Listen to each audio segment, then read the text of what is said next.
Hello students, आशा करता हूँ आप सब बहुत अच्छे होंगे और अच्छे से पढ़ रहे होंगे। तो देखिए, अभी तक हमने जो जो चैप्टर्स पढ़े उनमें पहला चैप्टर हमने ज्योमेट्रिकल ऑप्टिक्स पढ़ा, फिर हमने इलेक्ट्रोस्टैटिक पढ़ा और ग्रेविटेशन वाला जो चैप्टर है वो भी इलेक्ट्रोस्टैटिक से काफ़ी हद तक एटलीस्ट 80% 70% मिलता जुलता है। तो हमने ग्रेविटेशन देखा।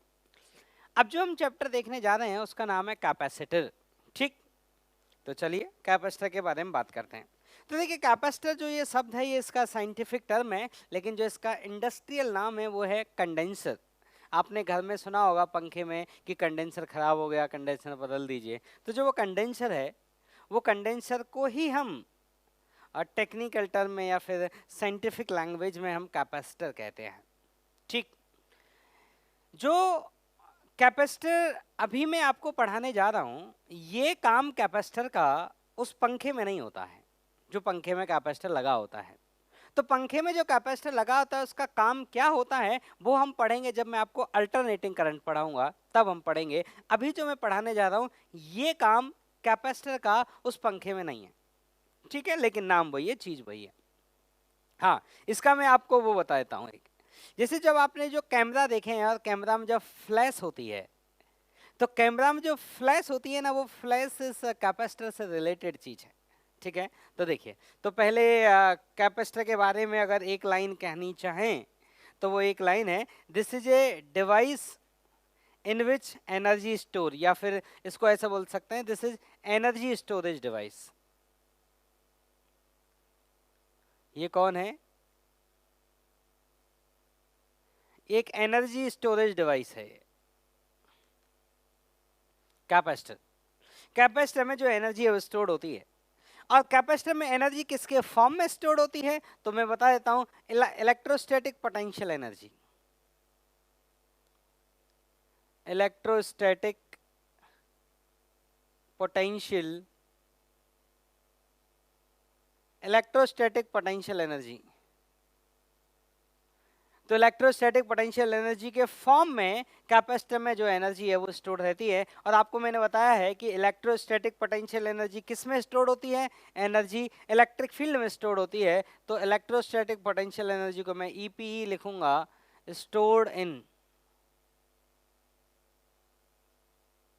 Electric field. ठीक, कैपेसिटर होता क्या है? This is a arrangement of conductors.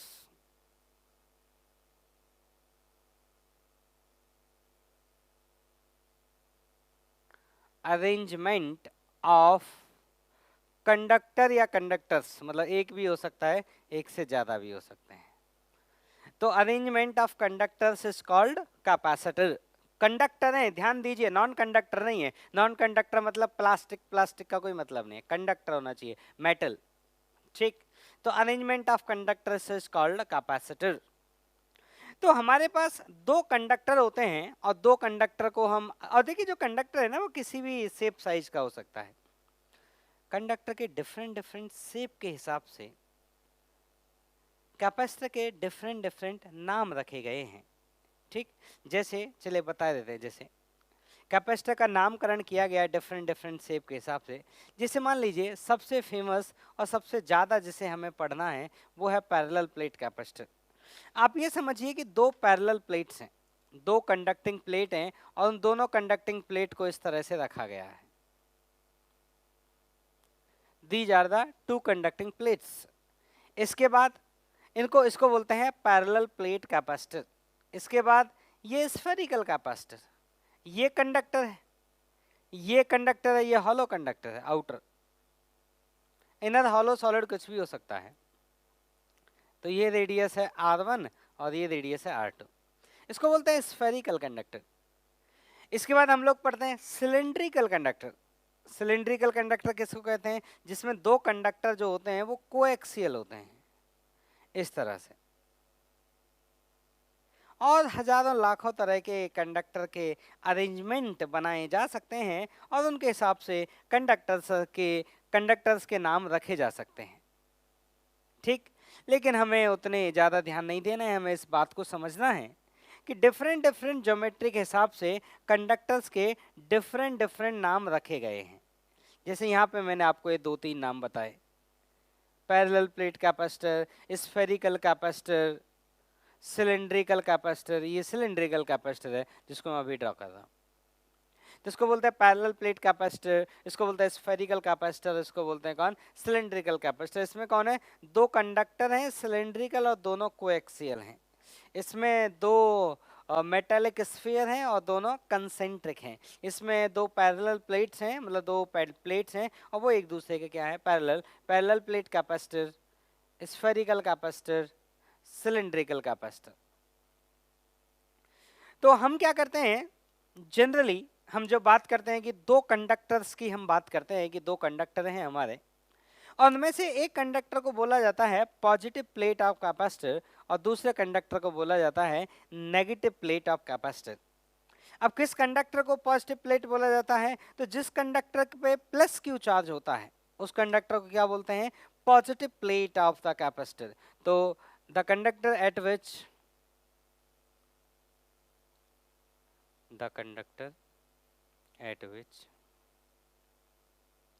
charge is positive, it's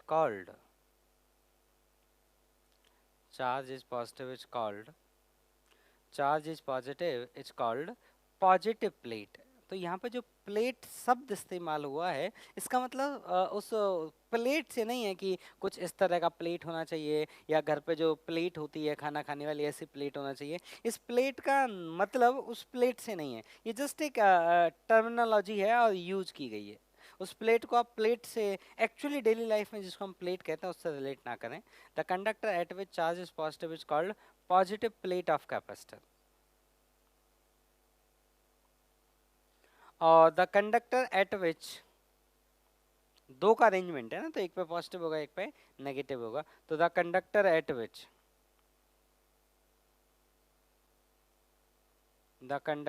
which charge is negative is called negative plate of capacitor.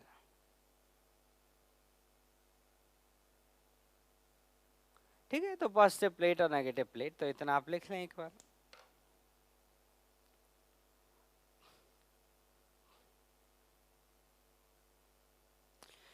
तो हमारे जो कंडक्टर हैं वो किसी भी शेप एंड साइज के हो सकते हैं, उसमें कोई दिक्कत नहीं है, बट दो कंडक्टर होने चाहिए। अब जैसे मान लीजिए हमारा एक कंडक्टर ये है Q, सॉरी एक कंडक्टर ये है और एक कंडक्टर ये है। अब मान लीजिए इस कंडक्टर को पॉजिटिव चार्ज दिया गया। अब देखिए किस तरह से दिया गया वो एक अलग मैटर है। मान लीजिए इस पे पॉजिटिव चार्ज दिया गया, किस तरह से दिया गया, क्या वो प्रोसेस अपनाया गया, दैट इज अनदर स्टोरी। पर मैं इसकी बात कर रहा हूं कि लेट इस पे चार्ज पॉजिटिव दिया गया, पहले न्यूट्रल था तो अभी इसका चार्ज पॉजिटिव हो गया, तो मैं क्या बोलूंगा, इसको पॉजिटिव चार्ज दिया गया। ये पहले न्यूट्रल था और अब इस पर नेगेटिव चार्ज हो गया, तो मैं क्या बोलूंगा, इसको नेगेटिव चार्ज दिया गया। ये चार्ज कैसे दिया गया उसकी अलग कहानी है। ऐसा हो सकता है कि यहाँ से कुछ चार्ज उठा उठा के यहाँ डालते गए हों, मतलब यहाँ से इलेक्ट्रॉन उठाए यहाँ डाल दिए, यहाँ से इलेक्ट्रॉन उठाए यहाँ डाल दिए, यहाँ से इलेक्ट्रॉन उठाए यहाँ डाल दिए। इससे क्या हो जाएगा, इस पर नेगेटिव चार्ज आ जाएगा और इस पर कितना आ जाएगा, पॉजिटिव चार्ज आ जाएगा। ठीक, तो ये ऑब्जर्व किया गया कि अगर एक कैपेसिटर पे एक अच्छा एक बात और, जो पॉजिटिव प्लेट का चार्ज होता है this is called charge of capacitor. तो मैं यहाँ लिख देता हूँ charge on positive plate, charge on positive plate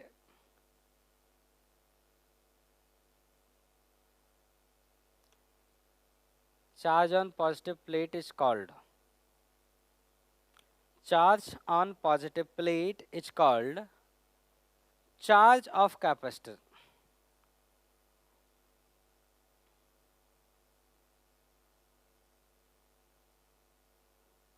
charge on positive plate is called charge of capacitor. मतलब जो हमारी पॉजिटिव प्लेट का जो चार्ज होता है उसी को हम कैपेसिटर का चार्ज कहते हैं। अब मैं जो बात कहना चाह रहा हूँ वो ये है कि मान लो इस कंडक्टर पे चार्ज आ गया प्लस क्यू और इस कंडक्टर पे चार्ज आ गया माइनस क्यू। कैसे आया ये plus Q minus Q, that is another story, मैं उसकी बात पे नहीं जा रहा हूँ अभी। मैंने आपको एक तरीका बताया इस तरह से, दूसरा तरीका बाहर से लाके माइनस क्यू इस पे डाल दिए, बाहर से लाके प्लस क्यू उस पे डाल दिए। ठीक, अब इस कैपेसिटर को जो जन्मदाता है इस कैपेसिटर का, वो जन्मदाता है फैराडे।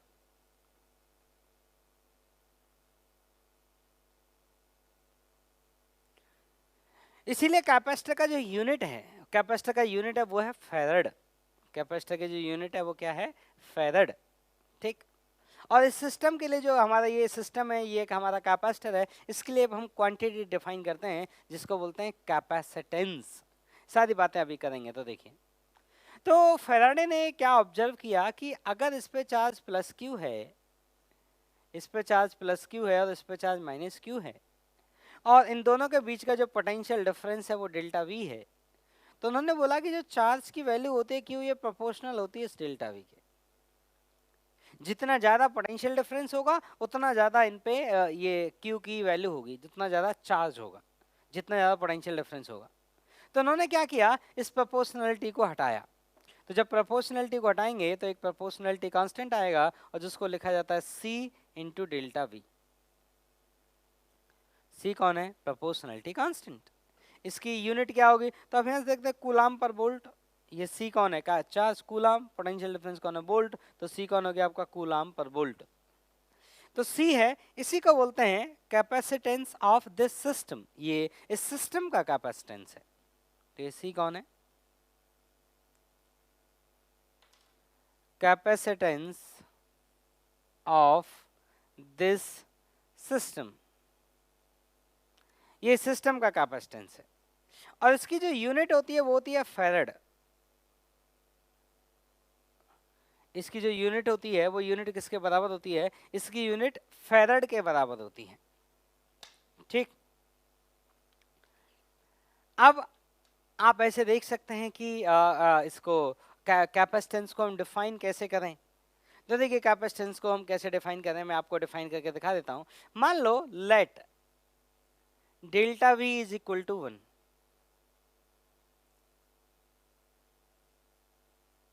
मैं कह रहा हूं कि मान लीजिए इन दोनों कंडक्टर के बीच का जो पोटेंशियल डिफरेंस है वो 1 वोल्ट है। तो अगर इनके बीच का पोटेंशियल डिफरेंस 1 वोल्ट है, तो जो चार्ज Q होगा उस चार्ज Q की वैल्यू किसके बराबर हो जाएगी, C के बराबर आएगी। तो कैपेसिटेंस को मैं डिफाइन कर सकता हूं कि this is the capacity to hold the charge. ये कौन है, कैपेसिटेंस की डेफिनेशन लिख रहा हूं मैं, capacity to hold the charge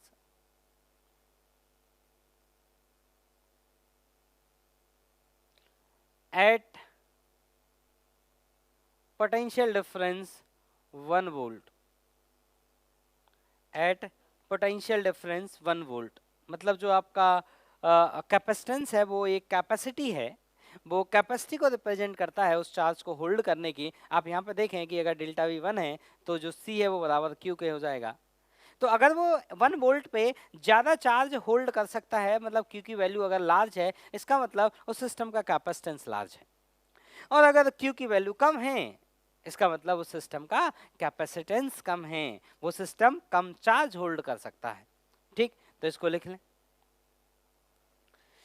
अब बात आती है कि चलो ठीक है, अब बात आती है कि सिस्टम का कैपेसिटेंस कैसे कैलकुलेट करते हैं। तो देखिए, पहले मैं आपको इसमें एक छोटी सी सेक्शन या छोटी सी बात और होती है, वो होती है, इसमें होता है कि आइसोलेटेड कैपेसिटर।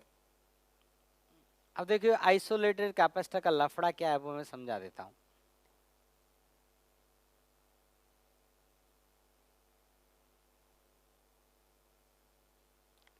तो जो आइसोलेटेड कैपेसिटर होता है, इसमें हम मानते तो दो ही कंडक्टर हैं, इसमें भी दो ही प्लेट होती हैं, एक पॉजिटिव प्लेट एक नेगेटिव प्लेट, लेकिन जो एक दूसरी प्लेट है हम उसको कहाँ कंसीडर करते हैं, इन्फिनिटी पे। तो in this situation, in this case, या इन दिस कैटेगरी या इन दिस कॉन्फ़िगरेशन, जो भी आप लिखना चाहें, in this case we consider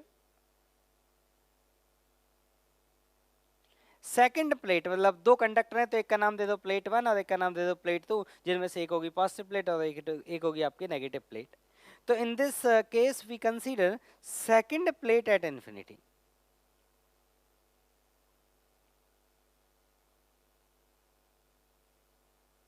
मतलब जो आपका सेकंड कंडक्टर है वो कहाँ पर है, इन्फिनिटी पर है, तो फिर वो आइसोलेटेड नहीं है, वो दो हैं पर एक इन्फिनिटी पर हो गया है, इसलिए वो बेचारा अकेला दिख रहा है, इसलिए हम उसको बोलते हैं आइसोलेटेड कंडक्टर। ठीक, अब देखिए तरीका क्या है किसी सिस्टम के कैपेसिटेंस की वैल्यू कैलकुलेट करने का, क्योंकि हमें सिस्टम में अगर कैपेसिटेंस कैलकुलेट कर पाएंगे तो हम ये कैलकुलेट कर पाएंगे कि कितने पोटेंशियल डिफरेंस पे उस सिस्टम में कितना चार्ज स्टोर्ड होगा, और जितना ज़्यादा चार्ज स्टोर्ड होगा उतनी ज़्यादा इलेक्ट्रिक फील्ड होगी, और उतनी ज़्यादा इलेक्ट्रिक फील्ड होगी तो उतनी ज़्यादा एनर्जी स्टोर्ड होगी, और हमारा पर्पज़ है एनर्जी स्टोर्ड करना। ठीक, तो देखिए, तो मैं पहले आपको स्टेप बताता हूँ, step to calculate the capacitance of the system.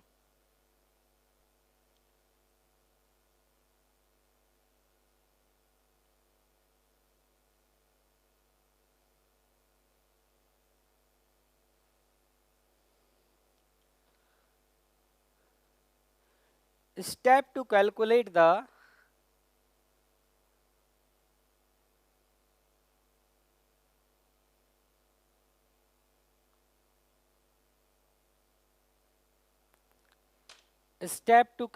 the capacitance of system, मतलब किसी सिस्टम का हमें कैपेसिटेंस कैलकुलेट करना है, तो कैसे कैलकुलेट करेंगे, उसके क्या स्टेप्स होंगे। तो पहला, first assign plus Q and minus Q charges on plates बोलो या कंडक्टर्स बोलो, बात एक ही है, मतलब जिन दो कंडक्टर का आपका सिस्टम है, उन दो कंडक्टर में से किसी एक कंडक्टर पे आप प्लस क्यू चार्ज असाइन करिए और दूसरे वाले कंडक्टर पे आप क्या माइनस क्यू चार्ज असाइन करिए। फिर आपको क्या करना है, स्टेप टू है कि calculate potential difference between these conductors.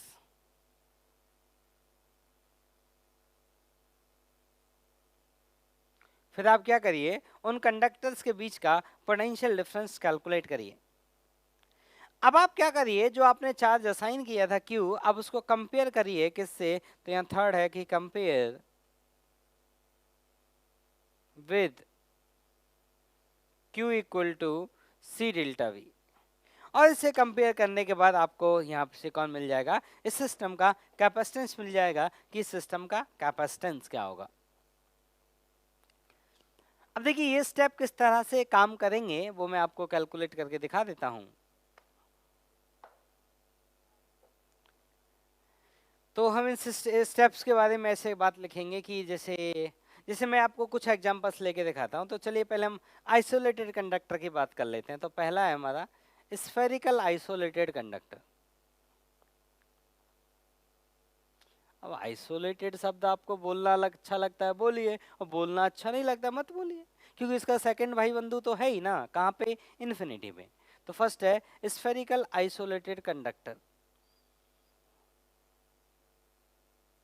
और इसका जो एक भाई बंधु है, जो इसका दूसरा कंडक्टर है, उसको कहाँ मानना है आपको, इन्फिनिटी पर मानना है।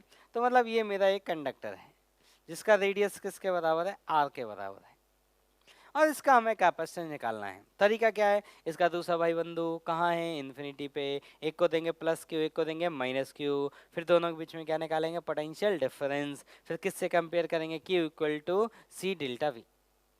तो इसको चार्ज दे दिया गया क्यू, तो इसका जो दूसरा भाई होगा इन्फिनिटी पे, उसको चार्ज कितना दिया गया होगा, माइनस क्यू, तो ठीक है इन्फिनिटी पे दे दिया। अब वहां से लेके यहाँ तक का जब हम पोटेंशियल डिफरेंस लिखेंगे डेल्टा वी, तो यहाँ का पोटेंशियल वी है और इन्फिनिटी का पोटेंशियल वी इन्फिनिटी है, तो V minus V infinity that is आप के क्यू अपॉन आर। ये आपको मैंने इलेक्ट्रोस्टैटिक जब पढ़ाया था तब आपको बताया था। अब आपको क्या करना है, इस पोटेंशियल डिफरेंस को कंपेयर करना है किससे, Q equal to C delta V से। आप इसको ऐसे भी लिख सकते हैं, Q upon 4 pi epsilon not into R. अब इसको कंपेयर करिए आप Q equal to C delta V से। जब इस वाले इक्वेशन से हम इसको कंपेयर करेंगे तो ये है हमारा डेल्टा वी, तो आप ऐसे करिए, डेल्टा वी को उठा के यहाँ पुट कर दीजिए, तो जो सी का जो वैल्यू आया वो आया 4 pi epsilon not into R. This is the capacitance of this isolated conductor. और आज के बाद ये कैपेसिटेंस का फॉर्मूला आपको याद रहना चाहिए, ठीक। अब इस कैपेसिटेंस, अब ये देखिए, अब ये सिस्टम का जो कैपेसिटेंस है वो किस किस पे डिपेंड करता है। देखिए इस फॉर्मूले से आपको भरोसा दिलाता हूँ। एक तो सिस्टम की डायमेंशंस पे डिपेंड करता है, सिस्टम कितना बड़ा है। जैसे ये स्फीयर 1 सेंटीमीटर का स्फीयर है, 5 सेंटीमीटर का स्फीयर है, 100 सेंटीमीटर का स्फीयर है, इस बात पर इस सिस्टम की कैपेसिटी डिपेंड करती है। देखिए फॉर्मूले में आ रहा है। तो पहला, capacitance depend on,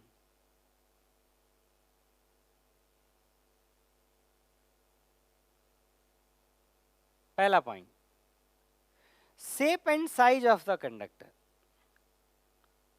shape and size of conductor।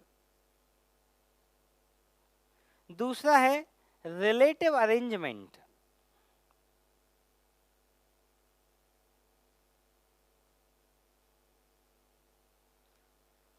और तीसरा है मीडियम। मीडियम पे कैसे डिपेंड करता है वो हम पढ़ेंगे, इसको बहुत डिटेल में पढ़ेंगे कि मीडियम पे कैसे डिपेंड करता है। पहले मैं आपको शेप एंड साइज, तो साइज का एग्जांपल मैंने दे दिया कि अगर रेडियस बड़ी होती तो कैपेसिटेंस ज़्यादा होता। शेप, तो ये वाला जो कैपेसिटेंस है इसका, ये कैपेसिटेंस है आपका इसका स्फेरिकल कैपेसिटर का। अगर ये कोई और कैपेसिटर होता, अगर ये कोई और ज्योमेट्री होती, जैसे मैं एक आपको रफ एग्जाम्पल दे के दिखा रहा हूँ।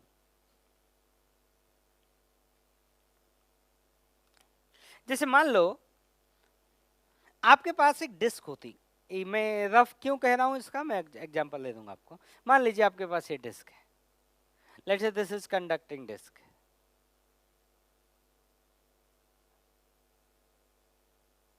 इसका रेडियस आर है, और मैंने पूछा है कि कैपेसिटेंस बताओ। तो देखो वहां पे स्फेरिकल कंडक्टर था तो उसका कैपेसिटेंस अलग था, ये आपका एक अलग कंडक्टर है, ये आपका फ्लैट का कंडक्टर है, तो ये शेप पर डिपेंड, शेप वाली बात आ गई अभी। अब आप ये समझो, आप ये समझो, इसी कंडक्टर को ऐसे पिचका दो, दो ऐसी कोई सरफेस लो, उनके बीच में इसको ऐसे दबा दो, तो ये पिचक जाएगा, तो ये क्या बन जाएगा, प्लेट बन जाएगा। तो इसकी शेप बदल दी मैंने, शेप स्फेरिकल से मैंने क्या कर दी, इसको फ्लैट डिस्क मैंने इसका शेप कर दिया। और आपसे पूछा गया कि इसका कैपेसिटेंस बताइए, और ये गिवन है कि consider uniform charge distribution for the calculation of potential. ये दिया गया है जिससे आपको एक रफ अंदाजा मिल जाए। Consider uniform charge distribution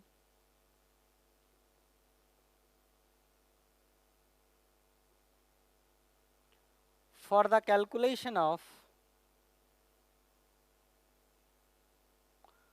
calculation of potential।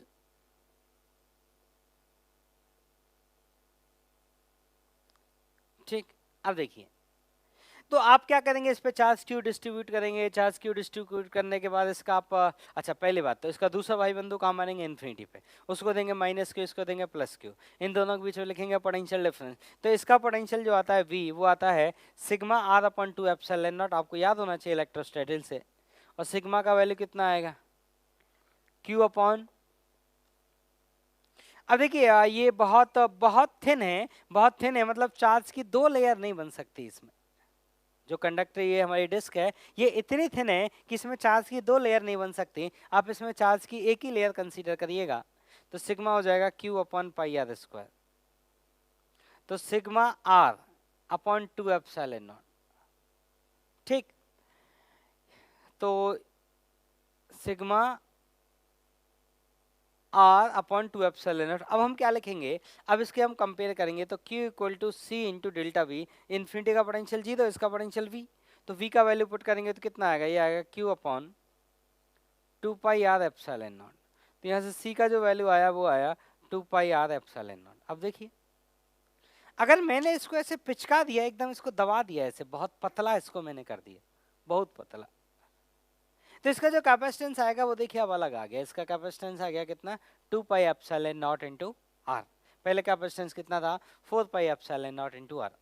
तो जो मैंने बोला कि शेप पे डिपेंड करता है, साइज पे डिपेंड करता है, अभी आपको भरोसा होना चाहिए। रिलेटिव अरेंजमेंट पे मैं अभी थोड़ी देर में भरोसा कराता हूँ और मीडियम पे भी मैं आपको थोड़ी देर में भरोसा कराऊंगा। अब मैं आपको चलता हूँ रिलेटिव अरेंजमेंट की तरफ लेके, एक एग्जाम्पल लेते हैं।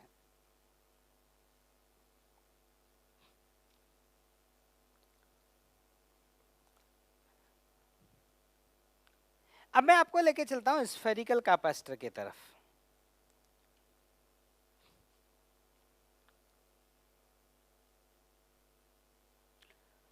ठीक है, रिलेटिव अरेंजमेंट पे आएंगे, एक बार स्फेरिकल कैपेसिटर की हम बात कर लेते हैं।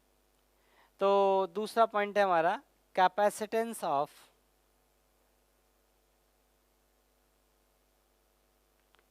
Spherical capacitor.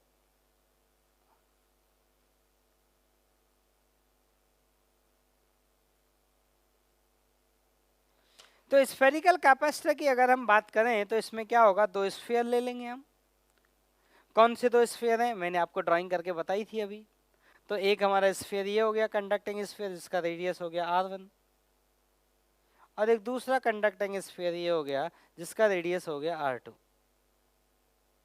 और ये हमारा, इसको बोलते हैं हम स्फेरिकल कैपेसिटर, और इसका हमें सिस्टम का कैपेसिटेंस निकालना है।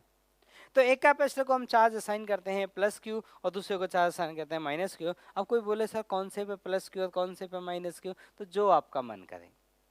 तो मैं मान लेता हूँ कि इस पर मैंने प्लस क्यू चार्ज असाइन किया और इस पर मैंने माइनस क्यू चार्ज असाइन किया। पूरे कंडक्टर पे करना है माइनस क्यू। अब वो कहाँ डिस्ट्रीब्यूट होगा वो उसकी मर्जी है। अब जब हम देखेंगे डिस्ट्रीब्यूशन कैसा आएगा, तो इस अंदर वाली सरफेस पे मैंने अंदर वाले कंडक्टर को प्लस क्यू दे दिया, बाद वाले को माइनस क्यू दे दिया, मैंने डिस्ट्रीब्यूट नहीं किया, डिस्ट्रीब्यूशन कंडक्टर खुद करेगा। तो यहाँ चार्ज आया प्लस क्यू और यहाँ चार्ज आया माइनस क्यू, क्योंकि आउटर वाले को माइनस क्यू दिया गया था ना, तो माइनस क्यू यहाँ आ गया। तो ये हुआ आपका स्फेरिकल कैपेसिटर, मतलब एक प्लस क्यू का लेयर और एक माइनस क्यू का लेयर एंड स्फेरिकल लेयर्स, एक प्लस क्यू का स्फेरिकल लेयर और एक माइनस क्यू का spherical layer, and this layer configuration, this is your capacitor. अब हमें सिस्टम का लिखना है कैपेसिटेंस। तो कैपेसिटेंस अगर आपको सिस्टम का लिखना है तो आपको चाहिए पोटेंशियल डिफरेंस। तो इस पॉइंट का मान नाम दे दो ए और इसका नाम दे दो बी। तो पहले पोटेंशियल एट पॉइंट ए लिखो। तो पॉइंट ए का जब पोटेंशियल लिखा जाएगा तो वो आ जाएगा that equal to K Q upon r1 plus K of minus Q upon r2। Point B का पोटेंशियल लिखा जाएगा तो वो आ जाएगा 0, ये आ जाएगा के Q upon r2 plus K of minus Q upon r2। और पॉइंट बी का जो पोटेंशियल है वो आ जाएगा 0, और पॉइंट ए का पोटेंशियल, तो पोटेंशियल डिफरेंस जो आया वो आया K Q of 1 upon r1 minus 1 upon r2।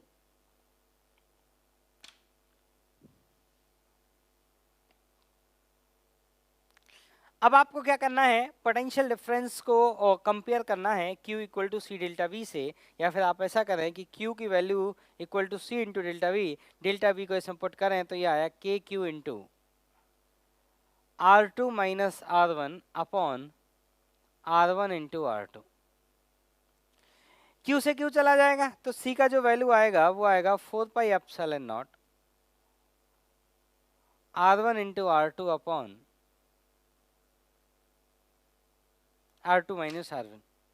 ठीक, तो देखिए जो हमारा सेकंड कंडक्टर था जब वो इन्फिनिटी पर था, जब वो नजदीक नहीं था, तो इसका कैपेसिटेंस कितना हुआ करता था, only 4 pi epsilon not r हुआ करता था। C को मैं थोड़ा और लिखता हूँ ध्यान से। मान लीजिए आउटर वाला जब इन्फिनिटी पे था, r2 जब इन्फिनिटी पे था, तो 4 pi epsilon not of r1 upon 1 minus r1 upon r2। अब आप खुद देख लीजिए कि जो आपका आउटर वाला कंडक्टर है जब वो इन्फिनिटी पे था तो आपका जो कैपेसिटेंस की वैल्यू थी, जब R2 आपका इन्फिनिटी था तो कैपेसिटेंस की वैल्यू थी only 4 pi epsilon not R1। लेकिन जब हमने उसको थोड़ा छोटा किया और हमने इनका अरेंजमेंट बदला, मतलब पहले ये दूर दूर थे अब ये थोड़ा पास पास आ गए, तो देखिए सिस्टम का कैपेसिटेंस चेंज हो गया। और कितना कैपेसिटेंस चेंज हो गया, देखिए कैपेसिटेंस पहले से क्या हो गया, इंक्रीज कर गया, मतलब कंडक्टर को हम नजदीक लेकर आए। तो अगर हम कंडक्टर को नज़दीक लेकर आए तो हमारा जो कैपेसिटेंस है वो क्या कर गया, इंक्रीज कर गया। इसका मतलब आप याद रखेंगे कि सिस्टम की डायमेंशंस अगर हमने कम की दो सिस्टम है, उनमें हमने सब कुछ आइडेंटिकल रखा, बस उनको थोड़ा हम नज़दीक ले आए। तो अगर उनको हम नज़दीक ले आएंगे तो सिस्टम का कैपेसिटेंस क्या हो जाएगा, बढ़ जाएगा। आप यहाँ से देख सकते हैं आउटर वाले कंडक्टर को हम क्या किए, थोड़ा नज़दीक लेकर आए। लिख लें। तो ये था आपका स्फेरिकल कैपेसिटर। अब हम कैलकुलेट करते हैं। अब चलते हैं सिलेंड्रिकल कैपेसिटर के पास।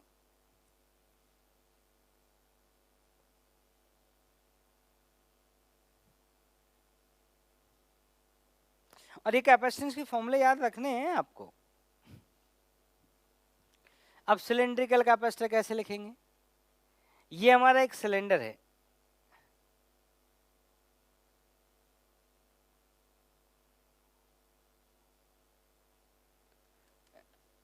ये हमारा एक सिलेंडर है।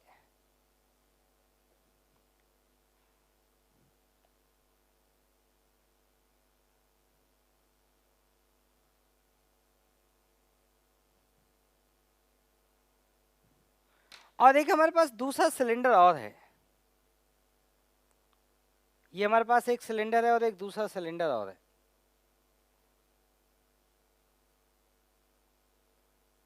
और ये मेरा सिस्टम है, this is my system, two conductor system, this is my two conductor system.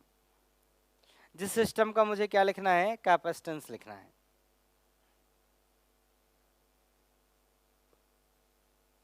ठीक, इसका लेंथ है L और इसका इनर रेडियस है R1 और इसका जो आउटर रेडियस है वो है R2।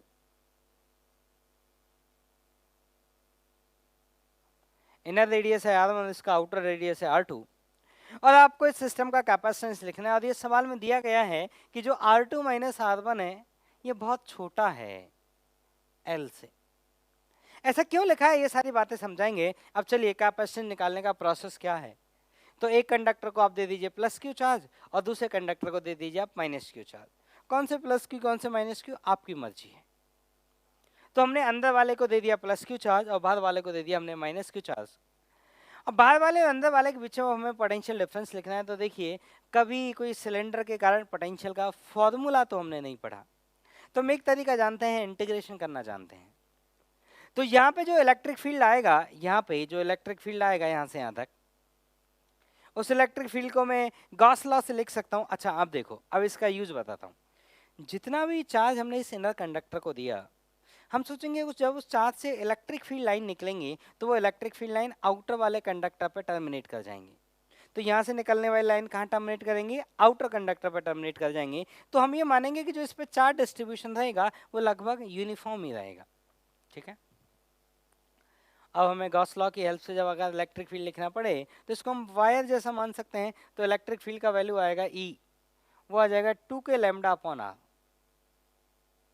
ये इलेक्ट्रिक फील्ड कहाँ है, between the between cylinders, between cylinders. और ये R कौन है, डिस्टेंस फ्रॉम एक्सेस।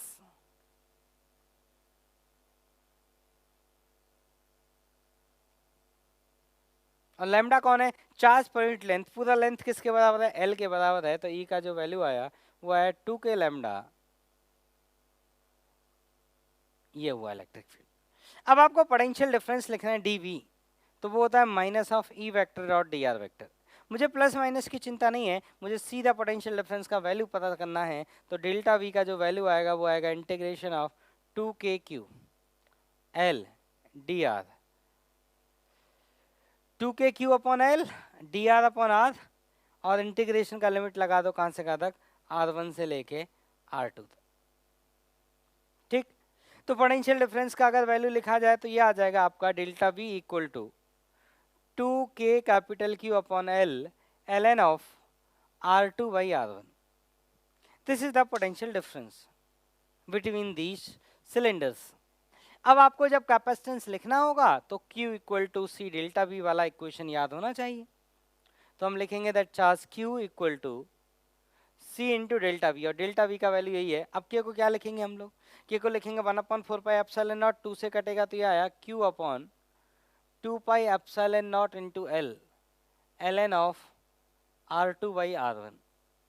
तो यहाँ से C का जो वैल्यू आया वो आया 2 pi epsilon not L upon ln of R2 by R1. This is the capacitance of this cylindrical system. अब देखिए फॉर्मूला याद होना बहुत जरूरी है, क्योंकि एग्जाम में हम इन फॉर्मूलों का डेरिवेशन करने नहीं बैठेंगे। आपको तीन ही फॉर्मूला याद रखने, तीन नहीं चार। Isolated sphere, spherical capacitor, cylindrical capacitor, और एक कैपेसिटर और आने वाला है जिसको तो आप चाह के भी नहीं भूल पाओगे, उसको बोलते हैं पैरेलल प्लेट कैपेसिटर। तो इसको लिख लो।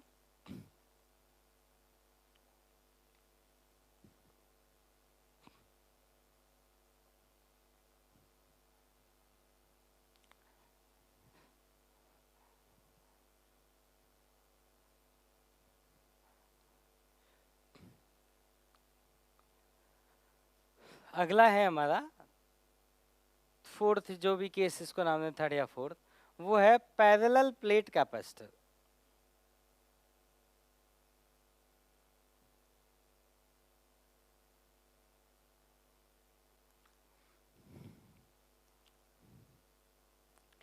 इसमें क्या है, दो प्लेट आपको कंसीडर करनी है।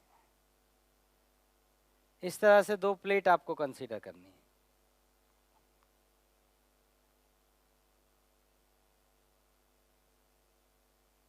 ये दो प्लेट है, इसका दोनों प्लेट का एरिया बराबर मानना है आपको a, और ये दोनों के बीच का डिस्टेंस मानना है d।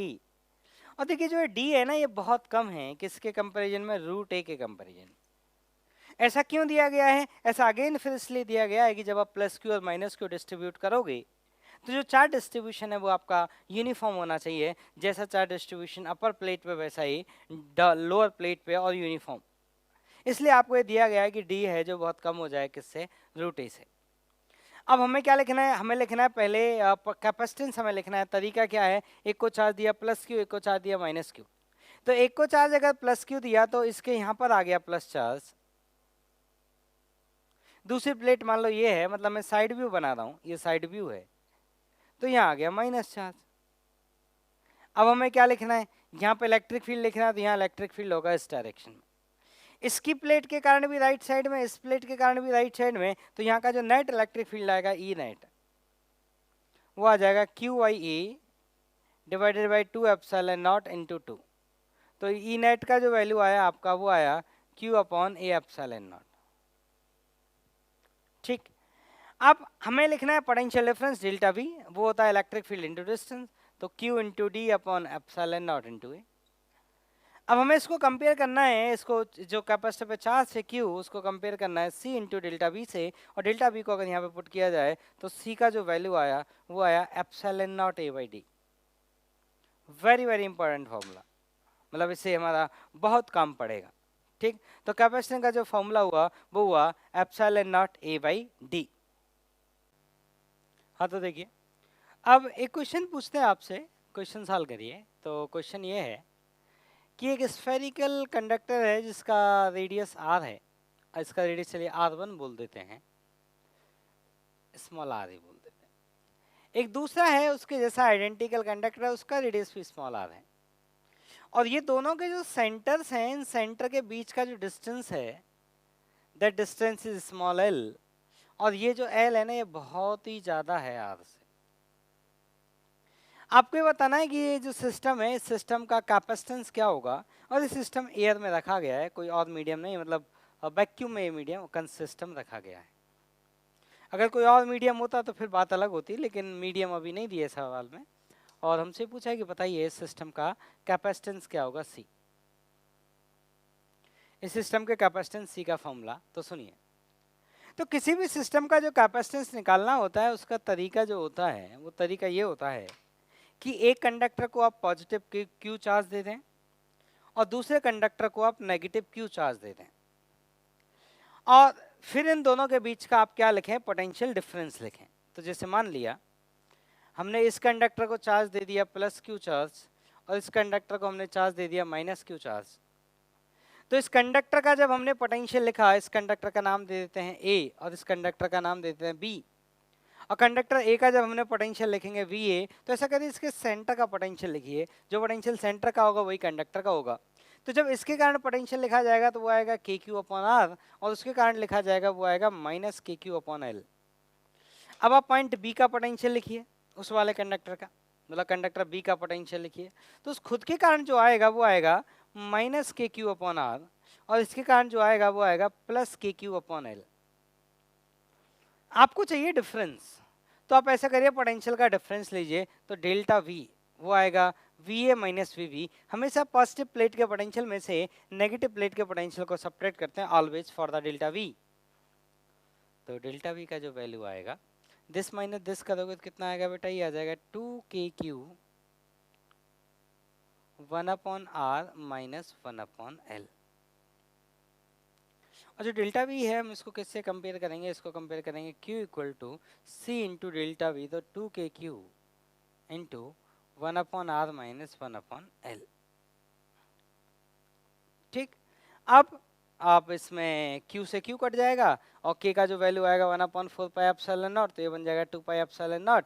तो c का जो वैल्यू आएगा आपका वो आएगा 2 pi epsilon naught into 1/r minus 1/l। Calculation check कर लीजिए, charge q c delta v, k को लिखेंगे 1/4 पाई एप्सिलॉन नॉट, तो नीचे बनेगा 2 पाई एप्सिलॉन नॉट, q से q कटेगा 2 pi epsilon, okay all fine no problem. ठीक, तो ये सिस्टम का जो कैपेसिटेंस है वो इसके बराबर आएगा कितना, 1/2 पाई epsilon not 1/r minus 1/l। ठीक, अब आप जानते हैं कि L जितना बड़ा होगा उतना सिस्टम का कैपेसिटेंस कम आएगा, और जितना L छोटा होगा उतना सिस्टम का कैपेसिटेंस आपका बढ़ेगा। ठीक है, लिख लीजिए।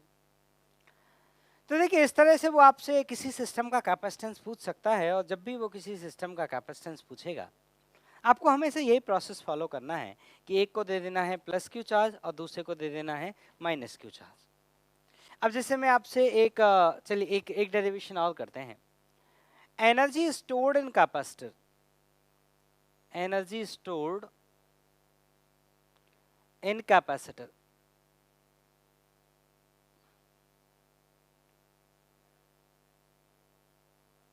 Energy stored in capacitor. तो जैसे मान लीजिए ये कैपेसिटर है, आपके दो प्लेट हैं, ये कैपेसिटर है और एक दूसरा कैपेसिटर है, इस पे चार्ज है प्लस क्यू, इस पे चार्ज है माइनस क्यू, और सिस्टम का कैपेसिटेंस सी है, और आपको ये पता करना है कि सिस्टम में कितना एनर्जी स्टोर्ड है।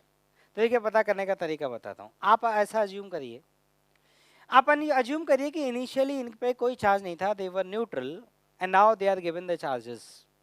जब ये चार्ज दिए गए तो कुछ वर्क किया गया, जो वर्क इस सिस्टम की इलेक्ट्रोस्टैटिक पोटेंशियल एनर्जी में स्टोर हो गया। मतलब आप सोचिए ये सिस्टम क्रिएट किया गया। ठीक, अब ये सिस्टम किस तरह से क्रिएट किया गया है मैं वो आपको तरीका बताता हूँ। आप अज्यूम करिए कि पहले इन दोनों पे कोई भी चार्ज नहीं था।